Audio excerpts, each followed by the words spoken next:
Alright, I'm going to try and make this video short and sweet.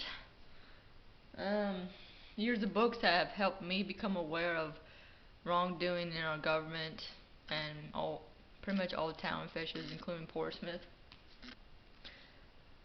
I highly recommend you guys get this pocketbook. It's only $4.95. Of course, if you don't understand something, you read dictionary. This is a good book. It's very small and sweet. Don't talk to the police. If they try to intimidate you and ask you questions, don't answer them. Tell them you want a lawyer. Remain silent. By the Fifth Amendment, you have the right to remain silent, because police really don't work for you. They're trying to incriminate you so they can find a reason to look good or put you in jail to get money for the system. You're just a slave. Oh, best law book, the Holy Bible. This is the foundational divine law that everything stems from and should go back to. This is a William Blackstone of books about the rights of the people, law, common law, canon law, divine foundational truths. Abraham Lincoln read a lot of books from him. So as he was teaching them to be a lawyer.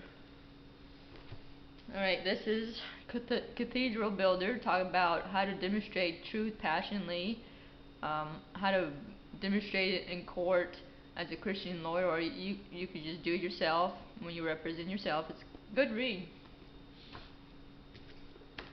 Constitutional law under Supreme Court cases. A lot of state courts and police departments just toss this to the side as if none of this exists. It doesn't matter when you bring it up to them, but it does. Supreme law of the land overrides all state laws. Any state law that contradicts the supreme law of the land, Constitution, and of course the Ten Commandments and other laws in the Bible is void. It needs to, everything, all laws need to align, because when you have unalignment, things become divided. People are in confusion, they become lost. There's oppression that goes on. Oh, in this book I have criminal law. It's more like criminal code book. There's more vehicle codes in here. I don't mind the 2010, because it has barely changed. And look, see how thick that is? Yeah, codes. It's a secret way of saying, I'm going to put my hand in your pocket and take what is not mine. I'm going to steal your money. I'm going to take too much of it with these ridiculous fines. I'm going to press you. If you do this and this and this and get out of line, we're going to say you committed a crime, which a lot of things we do are not crimes. I'm going to fine you, and if you don't want to comply with these silly codes, which have nothing to do with constitutional law, we're going to put you in jail and make you comply. We're going to break you.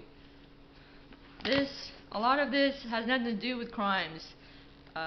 It's just it's oppressing you for everything you do, you own, the way you walk, the talk, just how you compose objects together or don't do it. They criminalize you for everything. No, this is Satan's book. This is what Satan wants to do. He wants to oppress you and condemn you for everything. Oppress. Alright, so the two main books, if everything burned down, all books disappeared, and you need law and order in America, or any nation, here you go. And here you go, Declaration of Independence and the Constitution. Your two main guides with the Spirit. And if you don't believe in God, that's fine. You can call it the universe, a higher power, the light of Christ in you, your conscience telling you what is good and not good, your morals, compass. All moral compasses dictating us to be free, to be happy, and to sustain our life and be with our family, to be with family. That is the foundational laws already embedded in us. And that's what we need to go back to. Alright, just some quick points I'm going to make. I'm going to read the Constitution to remind people you're the law besides God. Alright, that all men are created equal and that they are endowed by the Creator with certain unalienable rights. Unalienable means it cannot be separated. You're born with it.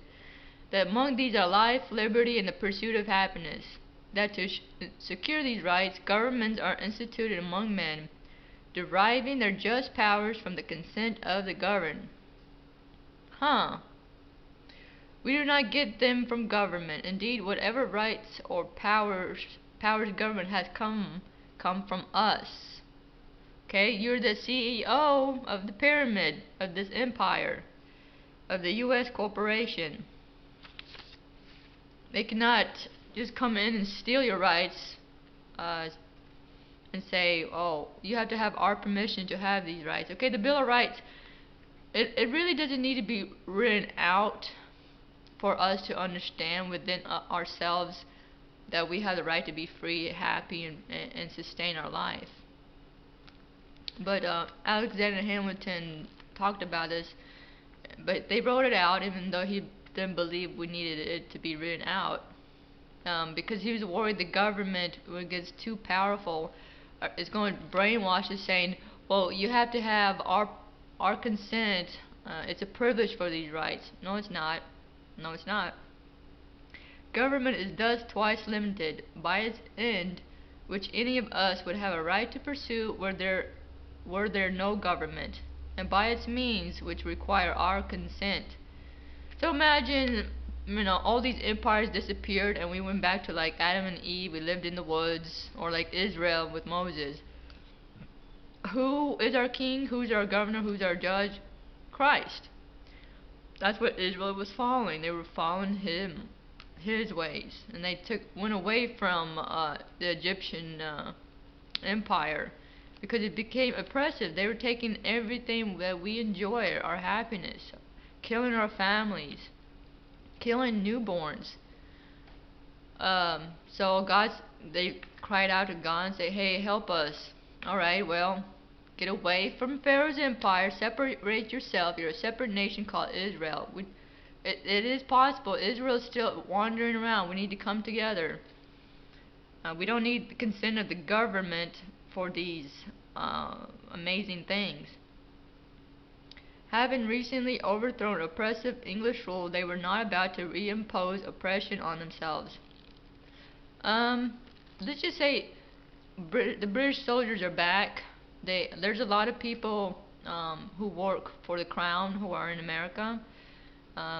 Everybody who is in the bar association comes from the crown's consent. A lot of cops, judges, lawyers, just pretty much a lot of people who work for the government, even people in DC, are actually working for the crown. That's not what the revolution was fought for. We were supposed to separate ourselves from the British, but somehow the British snuck their way back in a way you could say. That's a whole different story. Y'all can look it up.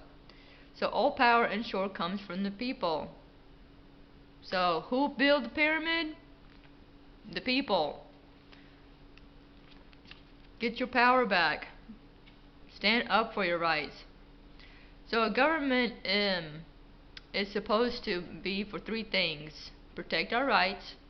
The oath of office is sacred because it's like a guardian angel watching over us from evil. Government is to protect us from domestic and foreign invasion, which they failed. They failed on protecting our rights too. And then to regulate commerce. It doesn't mean control our labor money and take it from us. And regulate in the 1700s meant to make sure it's running smoothly. It does not mean you stop it, you control, you take what you want that's not yours, that we have not voluntarily given to you. So they failed in all those things. If y'all haven't noticed, a lot of government officials are not here for you. No. Portsmouth is a prime example too. DC too. What's going on in DC right now? So powers and everything that the government has is retained by the people. Government officials must respect their oaths to uphold the Constitution, and we, the people, must be vigilant in seeing that they do. It's our job to make sure we inspect what they're doing, make sure they're doing it right, checks and balances. Yes, government officials, police cops are going to try and intimidate you. They try it with me. Put the camera down. No, we're not going to release that. You have no authority. We're going to keep threatening to put me in jail if you, because I'm asserting my constitutional rights. I got arrested for asserting my constitutional rights. My first arrest, my second arrest, and the third arrest. So, hey Hitler, welcome back. Now, why is it important that we make sure they respect their oaths? It's pretty simple. The oath is a guardianship. They look over us. They're our protectors, and then when they fail to do that, it's our duty to tell them, get out of the seat. We're going to take over and find people who are trustworthy, who have virtue, who want to uphold the laws. And these laws pertain to your soul, to your labors, to your family. It's highly important that we have officials who keep their oath. It's very, very important, because when people don't uphold the sacred oath, families get destroyed. We become burdened. Our money's taken to where we're broke. It's not that hard to figure out. So don't be scared to start standing up to our rights. This is our nation. The people built it. The government must have our consent. Their powers come from us, and the people's powers come from God if we but turn back to Him. We've gone way too far from Him. Okay, so I did file a habeas corpus. Hold on. Alright, I filed a habeas corpus finally through the clerk's office at Common Pleas. It showed online that it got filed and mailed to David Thurman, the Portsmouth sheriff. I really hope the sheriff is honest. By law, he has to answer it. Oh, and I try to mail habeas corpus to the inmates in Scioto County Jail to help free them. Not everybody qualifies for them, but it never hurts to try to fill one out. And the price to file one is $85. The clerk's office lady tried to trick me, saying it will cost me, the petitioner, $85. No, the habeas corpus for the petitioner is free. And the judge and the sheriff, by law, have to answer it. It's habeas corpus means produce the body, so produce the evidence that a crime was committed. They can't go on with a case until they answer the habeas corpus. So if y'all want to look up how to write one up for your family who's incarcerated, whether they're on a recognizance bond or a jail bond or in jail, physically in jail, go to Terry Igram on YouTube. He shows you how to write one up real simple. Or you could email me at ninabookart@gmail.com and I'll mail you one. It's very simple, and by golly, it could really free your family members. I don't know who doesn't want their family out of jail or to be free off of a bond. Okay, so I'll let you know if David answers it. Hopefully he does.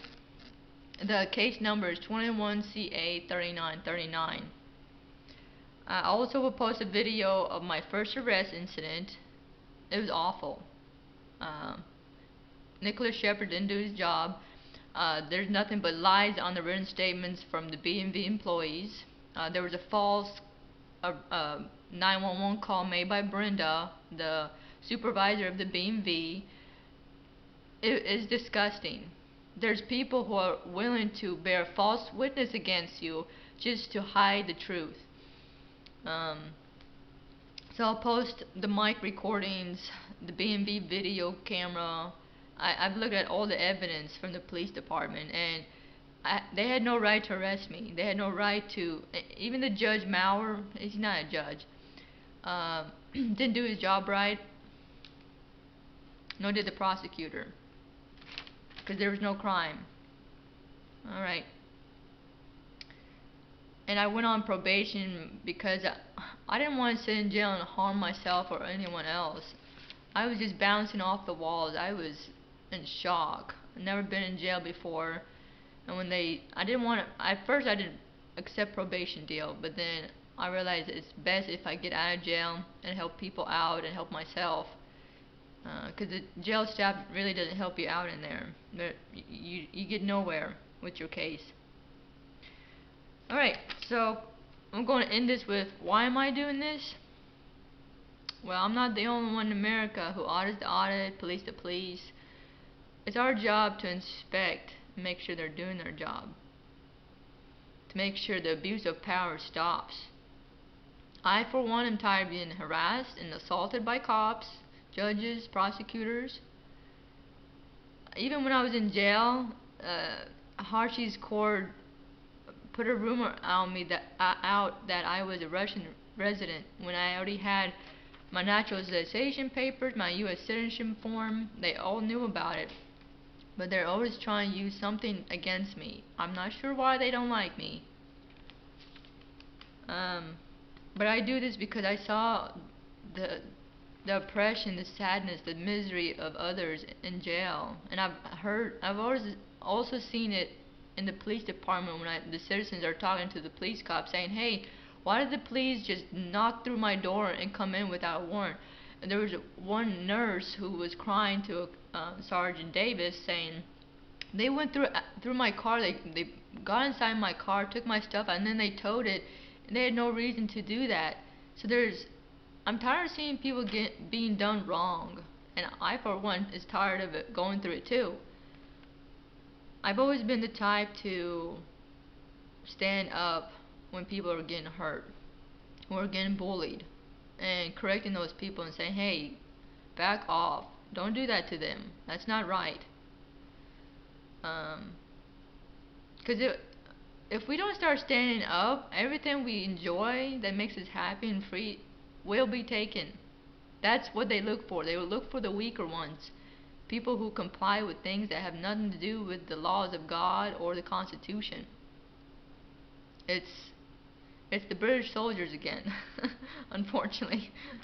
There are some good cops, there's some good officials, they're very few, and they get intimidated by this corruption too. And I have to say to you guys, don't be intimidated. You know, if you lost everything in one day for asserting your rights, wouldn't that make you upset? Your fear will go away. I know mine did. Oh, and by the way, the West Union Courthouse, I've walked through it, and the police cops there don't harass you for not wearing a mask.